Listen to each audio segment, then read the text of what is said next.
los factores ambientales, el huésped susceptible y la misma resistencia bacteriana. ¿No?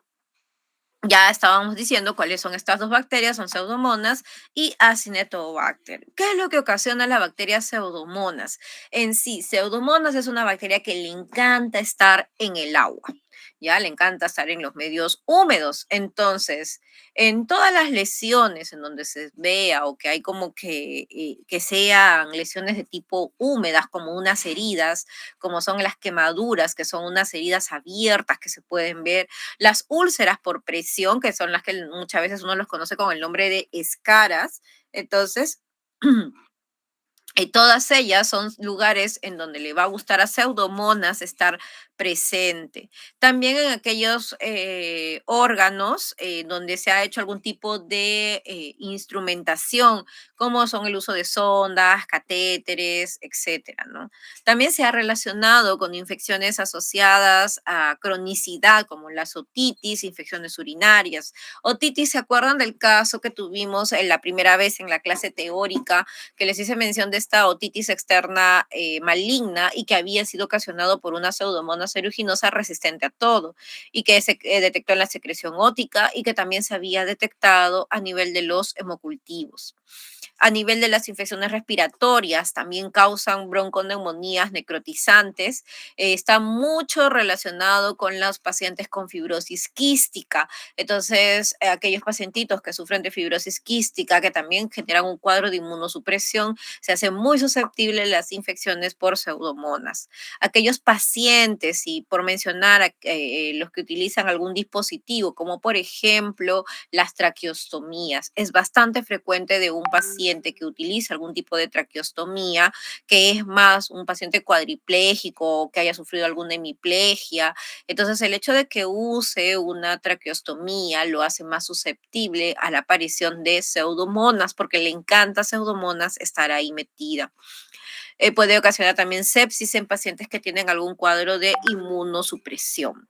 Como ejemplo, nosotros mencionábamos que esta es una bacteria bacilo gram negativo, es una bacteria aerobia, también es una bacteria aerobia estricta, porque solamente va a crecer en los hemocultivos aeróbicos. ¿Se acuerdan ustedes que en la teoría nosotros mencionábamos que teníamos dos tipos de hemocultivos, hemocultivos aeróbicos y anaeróbicos, y que para la toma de muestra teníamos que hacer la colocación de la sangre en ambos tipos de frasco, ¿no? Porque teníamos también que existen bacterias que son anaerobias facultativas. Esta bacteria también se mueve y eso también ya lo hemos visto en el microscopio, en una de las primeras clases, y tiene una movilidad polar por un flagelo monótrico. No forma espora. Algunas tienen mucina, que es la cápsula, y está recubierto de pílix, de un pili y glicocálix. También pueden producir hemólisis, es una hemólisis tipo beta, o sea, si es una hemólisis tipo beta, es una hemólisis completa. Desgraciadamente, esta bacteria puede ser resistente a los desinfectantes como los jabones, a los antibióticos, es sensible al alcohol y a la desecación. Y también poseen, como mencionan aquí en la presentación, numerosos plásmidos y fagos que lo transfieren por traducción y conjugación. Tiene además la presencia de una exotoxina A que se encarga de detener la síntesis proteica y puede ocasionar la necrosis, ¿no? La necrosis a nivel del tejido en donde se va a ubicar esta bacteria. Tiene también fosfolipasa C, que es una citoquina que va a estar contra los hematíes, leucocitos y células. Asimismo, también hay proteasas y estas proteasas son las que van a degradar elastina de pulmón y capilares, pueden dar lugar a hemorragias, ¿no? Una exocima S que va a facilitar también la adherencia y su endotoxina, que es un lipopolisacárido llamado lípido A que se encarga de la fiebre, del shock, la leucopenia, sepsis y que también puede llevar a una coagulación intravascular diseminada. Entonces, como germen oportunista tiene una puerta de entrada y factores inmunitarios favorables para que generen estos cuadros de infecciones, ya sea por los procesos de una fijación, colonización, invasión local y que esto pueda generar una diseminación sistémica, ¿no? Entonces, estos factores de adherencia a célula están lesionada por los pilis y el glicocálix. Entonces, Esta bacteria habita en el medio ambiente, en las áreas húmedas de la piel que ya les venía mencionando y materia orgánica en descomposición. Algunas características también de Pseudomonas aeruginosa que también puede crecer en el agar Maconkey, ya les había mencionado que es una bacteria aerobia, crece en las placas de 37 hasta 42 grados y otra de las características es que este tipo de bacterias produce pigmentos, que también ya los estuvimos mencionando en las clases, ¿no? Pioverdina, piocianina, piomelanina, piorubina, como pueden ustedes ver ahí en las imágenes, ¿no? Que son algunas características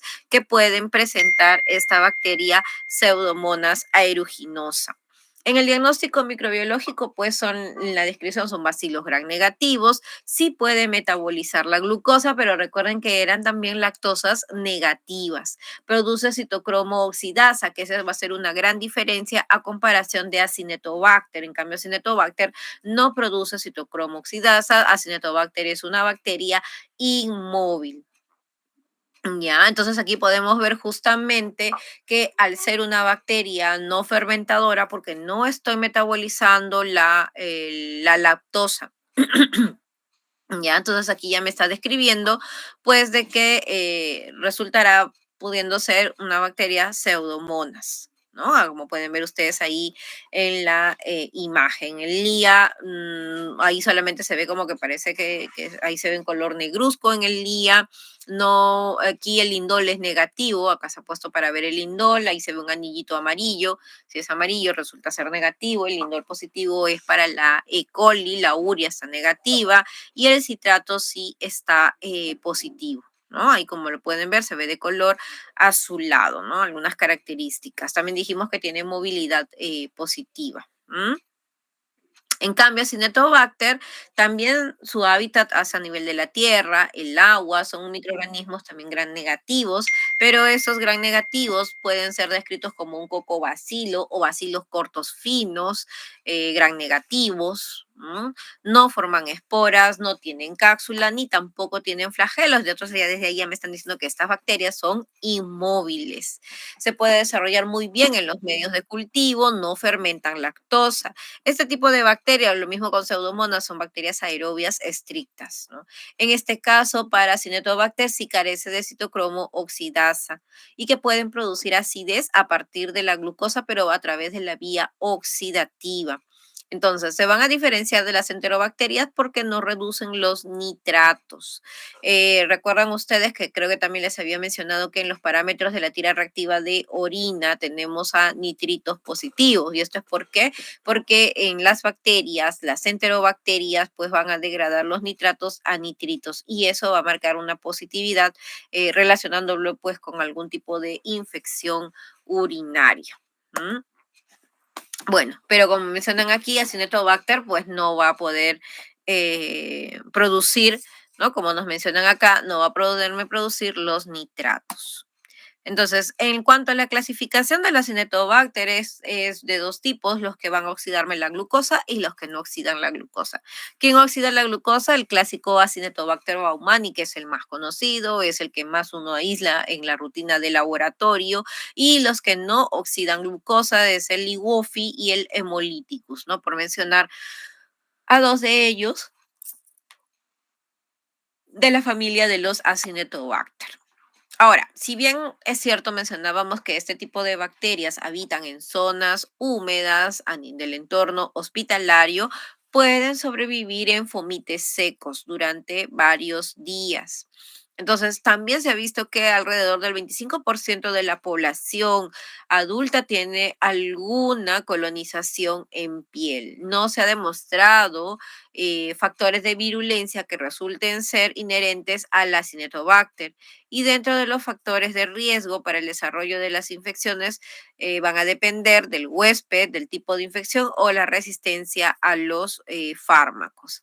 Entonces, este tipo de bacterias pueden producir infecciones del tracto respiratorio, de las vías urinarias, de las heridas operatorias y en las septicemias. Entonces, Acinetobacter es una bacteria también aerobia estricta, se desarrolla a 37 grados centígrados y pueden ver estas colonias pequeñas que se ven en el agar, ¿no? En el agar McConkey, que resultan también ser lactosas negativas. Ahora, estas son bacterias, bacilos gran negativos, pero son unos bacilos cortos, pequeños, ¿no? Entonces, ¿qué es lo que difiere un poco de los otros tipos de bacilos, ¿no? Tampoco producen citocromo oxidasa, o sea, la tira reactiva no me cambia de color, ¿no? Y si no me cambia de color, diría citocromo oxidasa negativa, ¿no? Y ahí pueden ver ustedes las características del citrato o de los medios bioquímicos, el TCI, que solamente puede metabolizar glucosa, pero no lactosa, el LIA, que puede producir los procesos de la ¿cómo se llama? En el día, en el medio, la descarboxilación y después también en el citrato que sí me marca el positivo, ¿no? También hay algunas características que ahí nos mencionan con el Acinetobacter, ¿ya? Bartonella. Bartonella es algo que nosotros sí debemos de conocer muy bien y como parte de la historia de la medicina, ¿no? Porque tenemos aquí a la Bartonella baciliformes, que es la que está relacionada con la verruga peruana, de la cual tiene su vector, y el vector es la Luxomia verrucarum. Existe también la Bartonella henselae, que es la Bartonella relacionada con la fiebre del arañazo por gato, y el vector es la pulga, lo cual genera un cuadro de una angiomatosis. Bartonella quintana, que es la fiebre de las trincheras, en donde el vector es el piojo del cuerpo.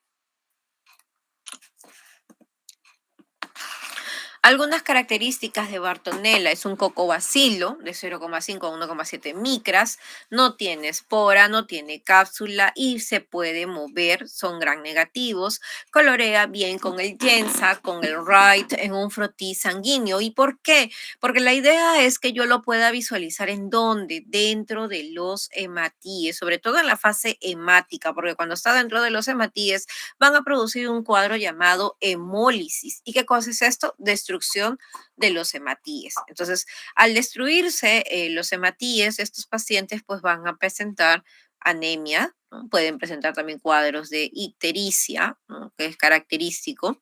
Estas también son bacterias de tipo aerobias y que pueden desarrollar en medios con aminoácidos, como por ejemplo de sangre, suero, hemina. No metaboliza carbohidratos y se ha determinado 24 antígenos, pero solamente 6 van a desarrollar anticuerpos específicos, ¿no? Entonces esto va a desarrollarse a 29 grados durante 8 a 15 días. En el caso de Bartonella, pues no, estas son transmitidas por los insectos y que hay de 16 especies, tres de ellas tienen el interés médico. Por ejemplo, en 1905, Barton descubre el agente. En 1962, Aristides Ferrer estudia el vector, la Luxomia verrucarum.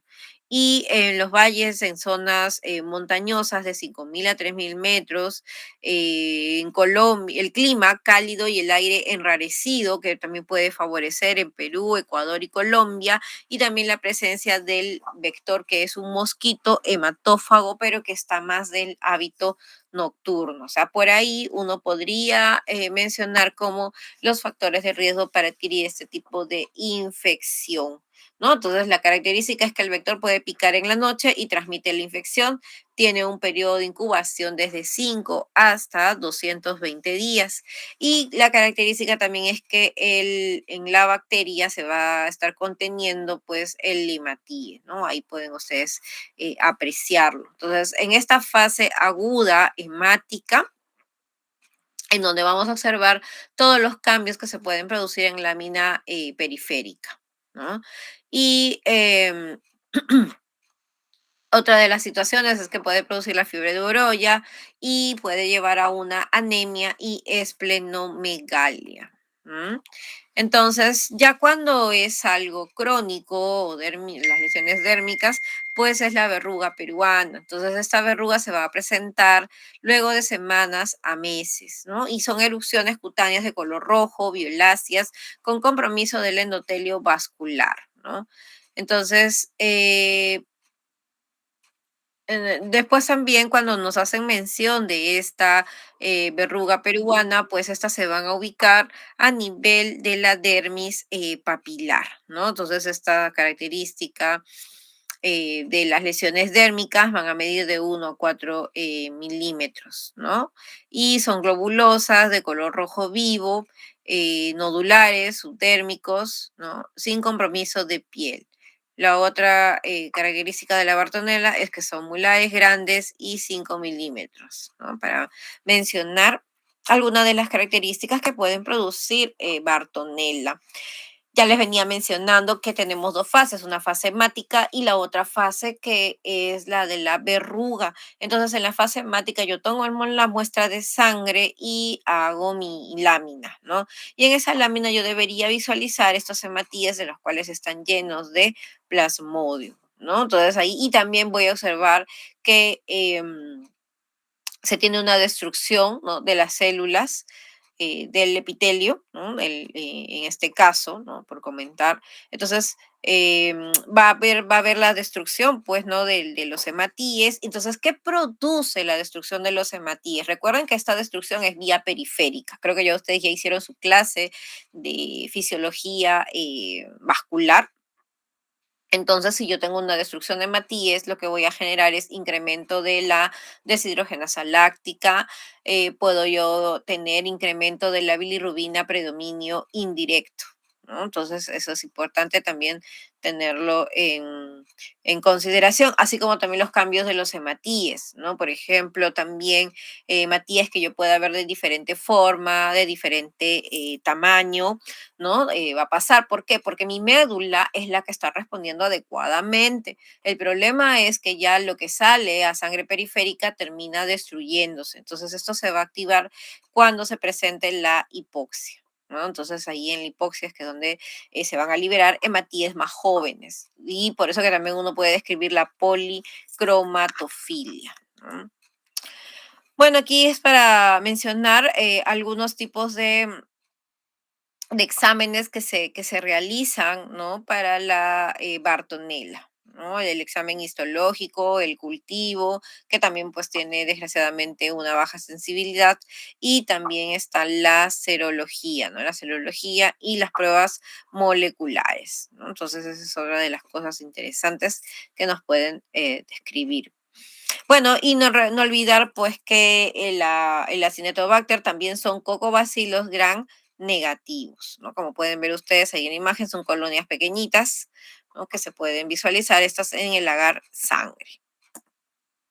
La listeria, si mencionamos a la listeria, una de las cosas que pasa con listeria es que la infección más ocurre con qué? Con la ingesta de los alimentos. Estos alimentos son de carne poco cocida, vegetales crudos, leche, que están contaminados con las heces de las aves o de los mamíferos.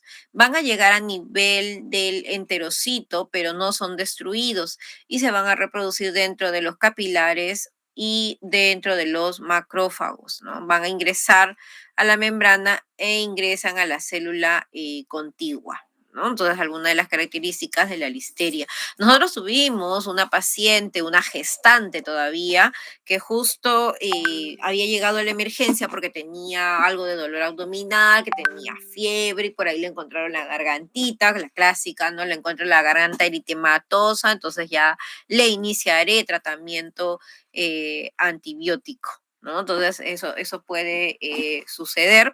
Me acuerdo que tuvimos así un caso de una paciente y le iniciaron tratamiento antibiótico y después, bueno, el tratamiento para la listeria, como vamos a ver, es la ampicilina, ¿no? Ese es el tratamiento. Entonces, en la gestante generalmente uno le pone su penicilina, ¿no? Entonces dijeron, ya, vamos a manejarla, tratamiento antibiótico, que la verdad que yo no le veía sentido, pero le comenzaron a dar tratamiento antibiótico y aparentemente la paciente comenzó a mejorar. Nosotros a los días observábamos el hemocultivo y que dio la positividad. Y cuando vimos la positividad fue una listeria, ¿no? Fue una listeria monocitógenes. Entonces, una de las cosas que se ven es que si hablamos del examen directo, que es el GRAM, resulta ser de poco útil porque tienen una morfología muy semejante a los lactobacilos o las corinebacterias. Entonces, pero se puede realizar, sí, con cultivos de sangre, líquido cefalorraquídeo, placenta, heces, cervix, y también tenemos que buscar la movilidad a 25 grados centígrados en hidrólisis de esculina, ¿no? Y en el hemograma se pueden ver leucocitosis con incremento de los monocitos, ¿no? Para la parte de la listeria. Entonces, la listeria es una bacteria aerobia y microaerófila porque puede desarrollarse a diferentes temperaturas, puede ser hasta 45 grados, pero lo óptimo es 37. También se puede desarrollar a temperaturas en refrigeración. Como pueden ver ustedes allí en la imagen, son colonias muy pequeñitas, ¿no? Y son translúcidas. También pues estas pueden producir hemólisis de tipo beta, ¿no? Para hacer la descripción de este grupo de bacterias, ¿no? Entonces, la listeria pues se va a mover a cierta temperatura, ¿no? Y bueno, ¿cómo lo vamos a describir en el GRAM a la listeria? Son bacilos GRAM positivos, cortos y finos, agrupados en pares o en cadenas cortas. Y como pueden ver ustedes, la catalasa sí es positiva, mientras que la oxidasa es negativa, ya para la listeria. Entonces, en el caso de la paciente de la gestante, que pensaron que era al inicio una faringitis, al final fue una listeria, la listeria que se pudo detectar a partir de los hemocultivos, ¿no? Todo eso fue también un punto muy interesante cuando nos sucedió el caso de esta gestante, ¿no? Ahora, otra cosa también se hace mención de que esta listeria posee de 1 a 5 flagelos, de los cuales le van a dar la movilidad en un rango de 22 a 26 grados centígrados, pero recordar también que son inmóviles a 37 grados, ¿no? Entonces, en la hidrólisis de esculina en bilis se va a observar de esta manera, lo que nos da a entender la forma del arbolito, ¿no? Que les decía, ¿no? O de la sombrilla o del paraguas, ¿no? Que ven ustedes aquí, que eso también ya lo hemos visto durante la práctica que hemos tenido cuando hablábamos de bacterias, pues microaerófilas o aerobias, anaerobias estrictas, ¿no? La famosa listeria. Entonces, dentro de la prevención, ¿qué cosa está? Lavarse las manos, o sea, cumplir todos los pasos para la higiene de manos, tener cuidado con las frutas y las carnes crudas, que hay que estar lavándolas adecuadamente, ¿no? Los vegetales, perdón, ¿no? Si no estaba pensando de carne, comida pescado, pues, ¿no? Porque el pescado acá se come crudo, pues, ¿no?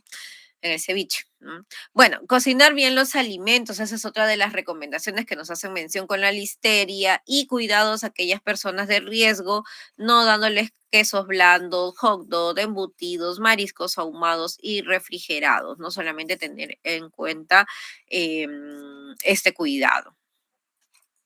Y finalmente, si vamos a mencionar a Brucela y a Yersinia. Yersinia ya hemos estado mencionando un poquito porque esta es una bacteria que está relacionada con el bioterrorismo, ¿no? Y la Brucela, su diagnóstico generalmente es más por los hemocultivos, ¿no? Por eso que es importante contar con los hemocultivos.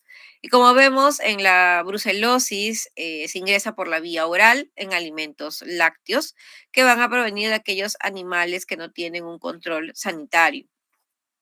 Entonces, las mucosas en trabajadores se van a ver ahí afectadas. Entonces, la bacteria también tiene una característica que es de vida intracelular. Entonces, ¿qué es lo que va a suceder? Atrae a todas las células, ¿no? Dicen polimorfonucleares por quimiotaxis para ser fagocitada, en donde se van a multiplicar por bacteriemia y se va a ubicar en el sistema retículo endotelial, ¿no? Como el hígado, el vaso y la médula ósea, ¿no? Dentro de los factores de virulencia, este lipopolisacárido de la pared bacteriana, donde se ubican estos antígenos A y M, que estimulan la formación de anticuerpos, ¿no? Entonces, eso también es importante mencionarlo en Brucela. Ujú. Ahora, ¿quiénes son los afectados? Aquí el ganado, el ganado caprino, ovino, porcino y también canino. Estos pueden ocasionar, ¿qué cosa? Infecciones sistémicas agudas o graves, ¿no? O crónicas. ¿Qué más? Compromiso de fuera de los genitales, ya sea en útero, en glándulas mamarias, epidídimo, placenta, ¿no? Entonces, eso también es importante mencionarlo. En los humanos, el otro factor sería la transmisión oral, la ingestión de diversos derivados y contacto directo de mucosas. Y de ahí también se puede diseminar por vía linfática y podrían pensar que están teniendo un cuadro de sepsis, ¿no? Los granulomas también a nivel del hígado, la médula ósea y una fiebre y visceromegalia en sus diversas formas clínicas de lo que estaría relacionado con brucela. Entonces aquí podemos ver en esta tabla para poder diferenciar aquellas del tipo uno, ¿no? Como podemos aquí, nos hacen mención de que hay diferentes especies de brucela, ¿no? Brucela la belitensis, que es una de las más frecuentes, que es la que está relacionada con el queso de cabra y produce un cuadro de enfermedad aguda, ¿no? Y la melitensis es la que afecta al humano. La brucela abortus, que afecta también al ganado bovino y produce una enfermedad leve, ¿no? Entonces, esta enfermedad de la brucela por brucela abortus, en la cual está relacionada con este ganado bovino, ¿no? Y puede ocasionar pues una enfermedad de tipo leve, ¿no? Pero de todas maneras, sí es importante hacerle la identificación. Entonces, como son patógenos intracelulares, de esta manera se pueden mantener o van a resistir a los antibióticos, ¿no? Pueden también generar ello y van a tener mecanismos de los cuales van a estar protegidos, pues, ¿no?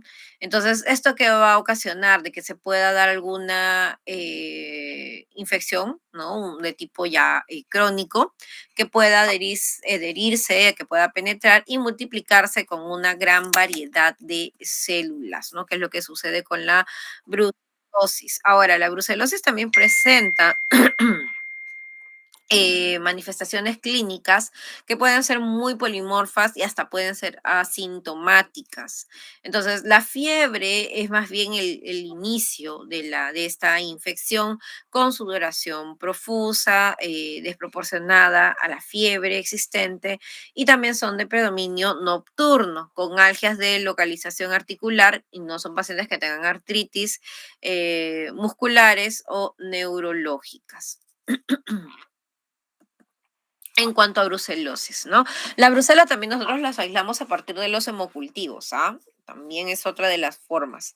Entonces, esa también es una bacteria aerobia estricta. O sea, acuérdense que también solamente me va a crecer en los hemocultivos aerobios.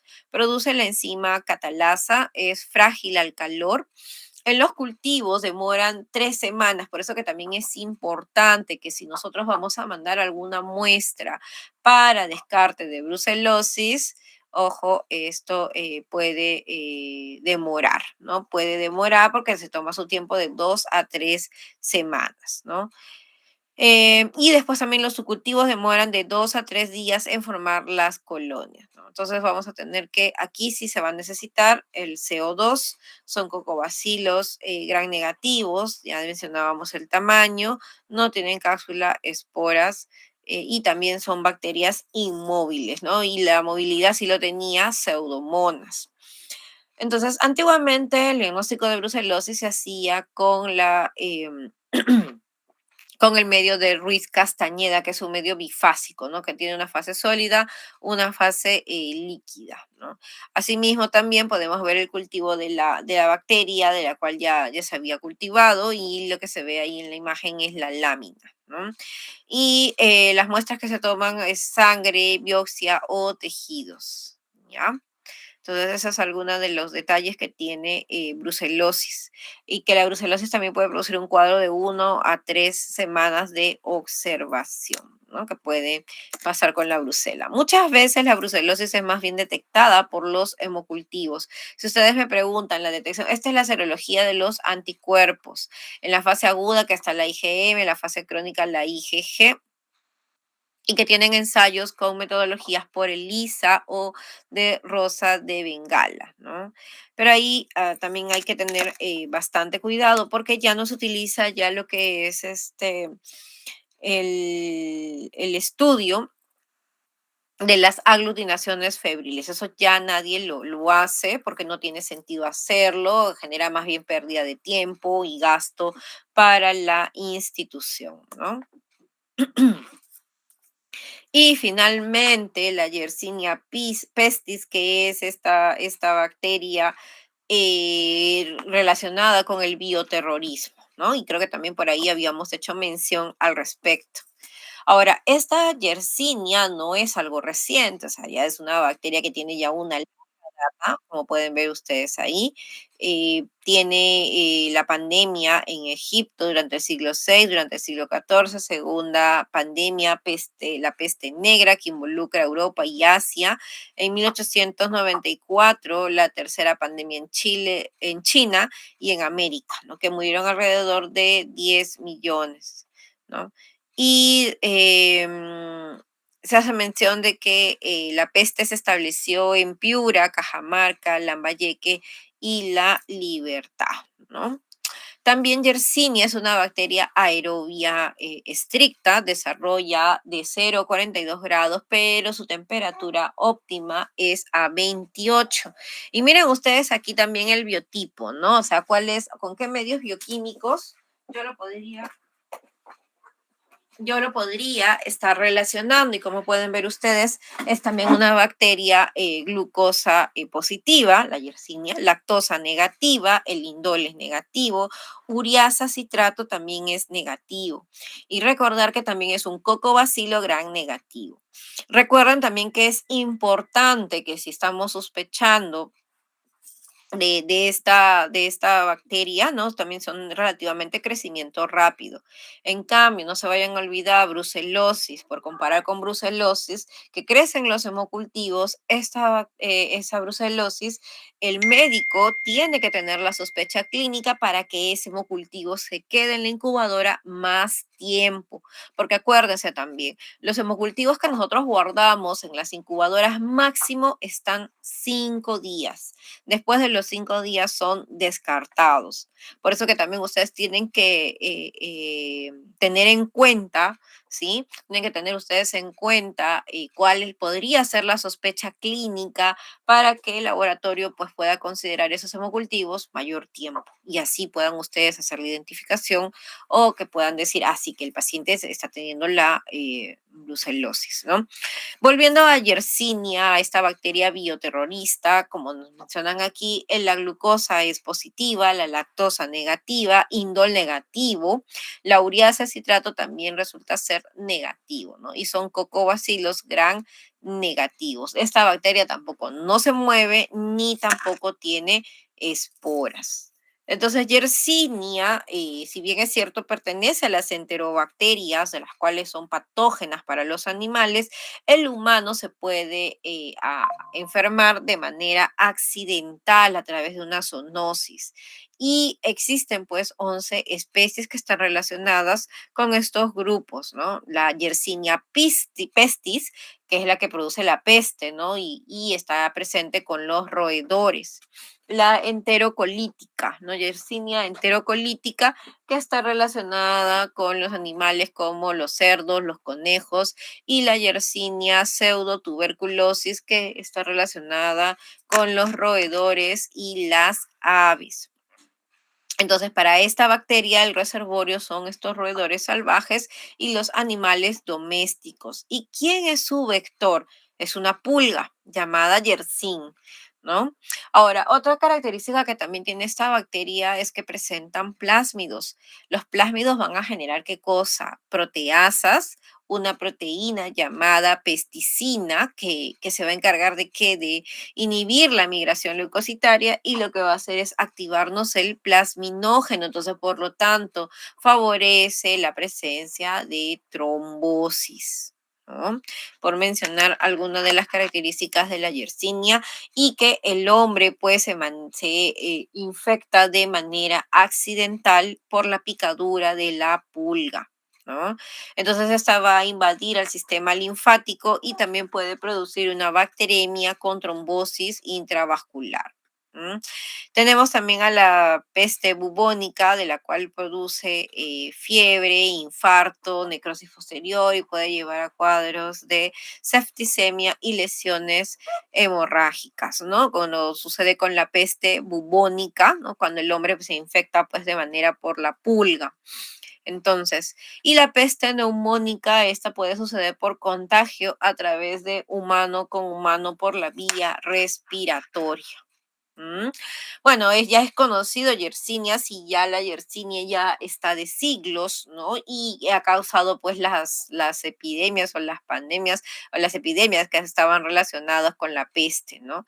Y en el caso de la pulga, por ejemplo, la pulga de la rata, que la Xenocilla chopis, que es la que determina la diseminación de la enfermedad. Entonces, la pulga se infecta al picar algún tipo de roedor humano y estas bacterias que se van a reproducir en un proventículo obstruyen el canal digestivo, ¿no? Entonces, hay que también tener en cuenta que podemos tener tres tipos de peste. La peste salvaje, que está relacionada pues con aquellas bacterias, ¿no? Que están en su nicho ecológico, o sea, en su ambiente natural, ¿no? En los roedores, que con sus pulgas se puede transmitir la enfermedad. En la peste urbana, que es lo que involucran a las ratas domésticas y sus pulgas. Y la peste humana sería qué cosa, que tenga la picadura, ¿no? O de la pulga de la rata o la transmisión interhumana, ¿no? Que es más bien una fase neumónica, ¿no? Entonces la enfermedad se puede transmitir por el hábito de hibernación de los roedores, ¿no? Por mencionar algunas situaciones. Entonces, el diagnóstico para esta infección por Yersinia es que tener en cuenta el cuadro clínico. Entonces, pueden producir cuadros de linfadenitis, la bubónica, la septicemia y la neumonía, ¿no? Entonces, todo esto puede conllevar a la muerte del paciente, ¿no? Del paciente porque está desarrollando un cuadro de peste, ¿no? De la peste. El control microbiológico o cómo nosotros vamos a poder hacer la detección, voy a necesitar de todas maneras de mi lámina, un frotis, colorearlo con gram y también si se puede hacer el cultivo, sí o sí, y las pruebas moleculares, ¿no? El PCR en tiempo real. Ahora, ¿en qué medios vamos a sembrar a Yersinia? Crecen en agar sangre, agar chocolate, ¿no? Y también dice que discos de sensibilidad de agar maconcay, ¿no? Y discos también de agar maconcay. Y en el caldo de infusión cerebro y corazón. Entonces, en sí también esta bacteria tiene en los medios sólidos un crecimiento lento. Entonces puede necesitar también más de 48 horas, ¿no? Pero los hemocultivos, siempre y cuando sean automatizados, se deben dar en 24 horas. Algunas de las características que nos hacen mención es que el crecimiento pues va a ser lento, ¿no? Y que se van a identificar de modo tentativo los cultivos mediante pruebas bioquímicas. Entonces, si vemos con Yersinia pestis, esta no va, las colonias van a ser incoloras, ¿ya? En el agar maconcay. Y también, ¿qué otra característica más tiene? Que debe crecer a una temperatura de 25 a 37 grados centígrados. Ahora, esta bacteria Yersinia sí elabora catalasa, no tiene que ver con el lindol, ni uriasa, ni oxidasa, y encima es una bacteria inmóvil, ¿ya? Por hacer la mención de este grupo de bacterias como la Yersinia. Bien, chicos, esto era lo que quería presentarles, ¿no? Les dije que no iba a demorar mucho. Esa es una clase relativamente corta. No sé si por ahí tienen alguna pregunta o algo que quieran agregar a la presentación.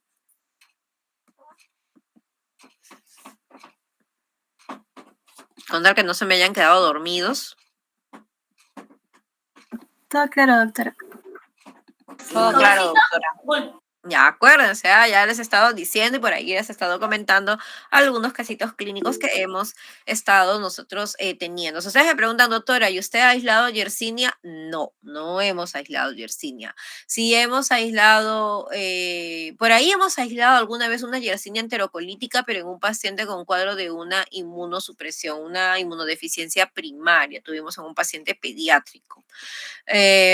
Bruselas sí alguna vez hemos aislado, ¿no? Pero generalmente aquí también la ayuda del diagnóstico con los hemocultivos y ver en el gramo, ¿no? Y recuerden también que para Bruselas el crecimiento de la bacteria es lento, entonces eso va a depender mucho del médico tratante, de que le diga al laboratorio, por favor, ese frasco o esos frascos de hemocultivo hay que dejarlos por más tiempo porque la sospecha puede ser Bruselas. Bartonella, la enfermedad de Carrión, no se olviden, la fase hemática y la fase verrucosa, ¿no? La famosa enfermedad de Carrión, la cual se inoculó, y se inoculó porque en ese entonces, en los años de 1800, cuando él era un estudiante de medicina, se describía que por esta bacteria que estaba en Cerro de Pasco, estaba muriendo mucha gente, estaban muriendo ahí varios mineros. Entonces lo que hicieron fue que Carrión lo que quiso, o lo que quiso hacer, fue inocularse la bacteria para ver cómo iba desarrollándose todo el cuadro clínico.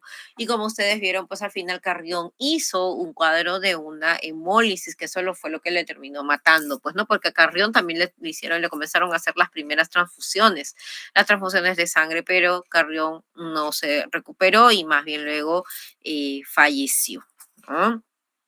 Por la brucela, ¿no? Y por eso que falleció un 5 de octubre, el día que celebramos el Día de la Medicina. Bien, Acinetobacter y Pseudomonas, también no se vayan a olvidar, ambas bacterias son del entorno hospitalario, ¿ya? Y ya hemos mencionado también cada una de las diferencias que se pueden encontrar. Muy bien, chicos. Bueno, entonces ya los dejo tranquilos con su sábado y ya nos estamos viendo la próxima semana en nuestro horario que nos corresponde. ¿De acuerdo? De acuerdo. Gracias, doctora, cuídese. Gracias. Gracias, doctora, hasta Bueno, luego. que tengan Gracias, buenas doctora. noches. Gracias. Gracias, doctora. Hasta luego.